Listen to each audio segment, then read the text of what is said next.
melihat perkembangan terbaru, kini kita akan terhubung dengan jurnalis VOA Rio Tausikal dari Washington DC, Amerika Serikat.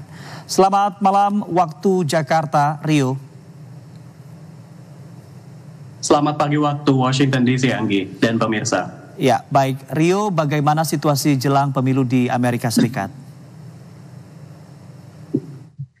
Ya, Anggi dan pemirsa TVRI, 4 hari jelang pemilihan Presiden Amerika Serikat antara Kamala Harris dari Partai Demokrat dan Donald Trump dari Partai Republik, suasana di Amerika ini emosinya campur aduk.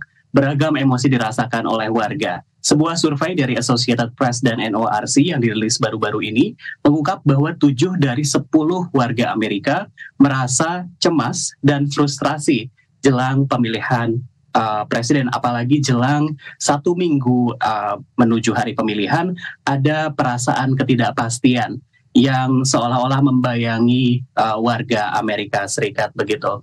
Terkait pemilihan sendiri di Amerika Serikat ada 3 sistem, yakni masuk ke TPS, kemudian ada mengirim surat suara lewat pos, dan ada pemilihan awal, lebih awal atau early voting seperti yang Anda saksikan di layar kaca. Di sistem pemilihan lebih awal ini sebetulnya diperkenalkan ketika masa pandemi untuk mengimplementasikan jaga jarak begitu, namun sekarang menjadi opsi yang cukup populer dan digunakan oleh warga. Dan sejauh ini sampai hari Kamis waktu Amerika Serikat, menurut Associated Press setidaknya sudah ada 64 juta surat suara yang masuk kotak suara dan akan dihitung bersamaan serentak pada hari pemilihan 5 November, Anggi. Ya, selain itu Rio, kemana saja kedua capres berkampanye? Ya, baik Kamala Harris dari Partai Demokrat maupun Donald Trump dari Partai Republik ini masih fokus di sejumlah negara bagian kunci. Keduanya baru saja menggelar pidato besar seperti menutup kampanyenya yang disebut argumen penutup begitu. Kalau Kamala Harris ini menggelar argumen penutupnya di ibu kota di Washington DC pada hari Selasa kemarin, sementara Donald Trump ini menggelar argumen penutupnya di kota New York, di negara bagian New York pada hari Minggu begitu.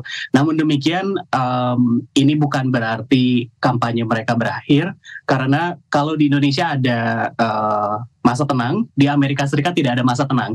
Jadi kampanye masih tetap terus berlanjut dan kedua capres ini fokus di negara bagian yang diperebutkan antara kedua partai. Seperti misalkan negara bagian Michigan, negara bagian Pennsylvania, dan negara bagian Nevada. Nah, kemarin Kamala Harris dari Partai Demokrat ini berkampanye di negara bagian Nevada, di kota Las Vegas begitu.